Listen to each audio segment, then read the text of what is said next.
भाई खबरों में आगे बढ़ते हैं। आज की एक और बड़ी खबर है और सभी को सावधान रहने की जरूरत है। इस खबर के साथ जानलेवा हो सकती है। जनवरी आने वाली है और बताया जा रहा है कि ये जो चीन में हालात हैं, अगर नहीं संभले तो हालात खराब भी हो सकते हैं। चीन में अभी भी लाशें पटी हुई हैं। आप देख रहे हैं जहां तक नजर जाएगी आपको लाशें ही लाशें नजर आएंगी। चीन में अभी पीक नहीं आया, तब हजारों जानें रोज जा रही हैं। अगली तस्वीर दिखाइए जरा। ये आप देख रहे हैं एक और चीन की तस्वीर। अभी भी हजारों जानें जा रही है। अभी संक्रमण का जो दर है वो बढ़ चुकी है। लाखों मरीज रोज सामने आ रहे हैं कोरोना संक्रमण के।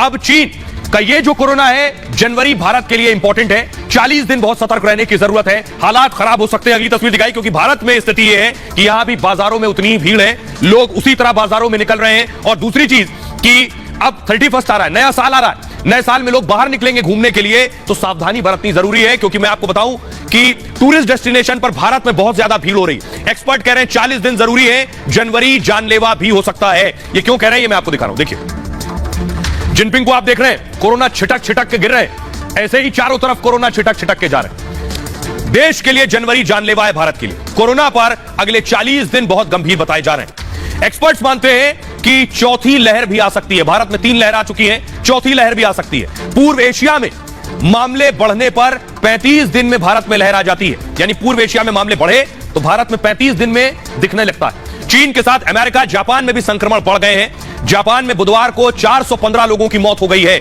जो कि एक दिन में मौत का अब तक का सबसे बड़ा, सबसे ज्यादा आंकड़ा है। 3 लहरों में, अगर मैं बताऊं, 3 लहरों में सामने आया, मामले धीरे धीरे बढ़ते गए। पहली लहर देखिए, अगर आपको याद हो, पहली लहर 2020 में आई थी। पहला केस 30 जनवरी को केरल में आया था भारत में। पहली लहर का जो पीक है 17 सितंबर को आ गया था। यानी पहली लहर में पीक आने में 6 महीने लगे थे। और उसके बाद इस दिन 98,000 नए मरीज भारत में सामने आ गए थे। 10 फरवरी को पहली लहर कमजोर हो गई थी। सितंबर में पीक था, फरवरी में कमजोर हो गई थी। करीब 377 दिनों तक पहली लहर चली थी। उसके बाद करीब 1 करोड़ से ज्यादा लोग संक्रमित हुए। 1,55,000 जानें भारत में गई थी। दूसरी लहर याद कीजिए, दूसरी लहर 2021 में आई। मार्च से ही संक्रमण में तेजी आनी शुरू हो गई थी दूसरी लहर में। अप्रैल और मई में दूसरी लहर चरम पर पहुंच गई थी। कितने दिन में? सिर्फ 2 महीने में भारत में पीक आ गया था। पहले में 6 महीने में पीक आया, दूसरी लहर में 2 महीने में पीक आया। 61 दिन में कोरोना ने तबाही मचानी देश में शुरू कर दी थी। हर दिन औसतन 2000 से ज्यादा कोरोना से मौतें होने लगी थी। 6 मई को दूसरी लहर का पीक आ गया था। तब तक एक दिन में 4 लाख से ज्यादा केस सामने आ रहे थे। ये दूसरी लहर थी। अब तीसरी लहर देखिए, 2021 में 27 दिसंबर को शुरुआत हुई तीसरी लहर की। 21 जनवरी को इस लहर का पीक आ गया। यानी 27 को शुरू हुई दिसंबर में और जनवरी में पीक आ गया। कुछ दिनों में पीक आ गया। इसीलिए कहा जा रहा है चौथी लहर का पीक बहुत तेजी से आ सकता है। तीसरी लहर में 3,47,000 मामले 21 जनवरी को सामने आ गए थे। और इसके बाद संक्रमण दर का कम होना शुरू हुआ था। एक महीने में 50 लाख नए मरीज सामने आए थे। इस दौरान 10,465 लोगों की मौत हुई थी।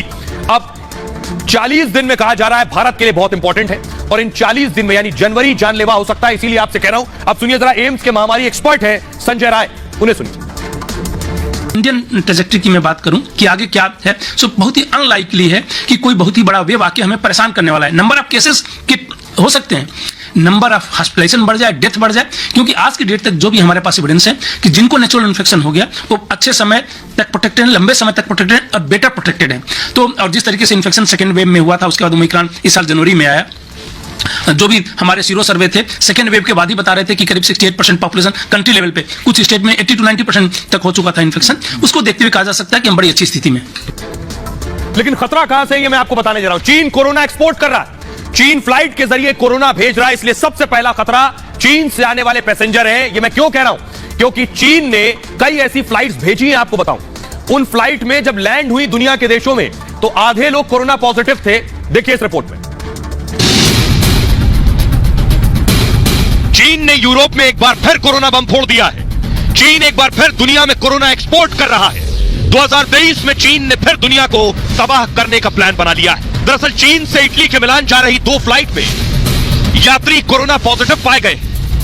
एक फ्लाइट के 92 यात्रियों में से 35 यात्री कोरोना पॉजिटिव पाए गए हैं। चीन की दूसरी फ्लाइट के 120 यात्रियों में से 62 यात्री कोविड पॉजिटिव पाए गए हैं।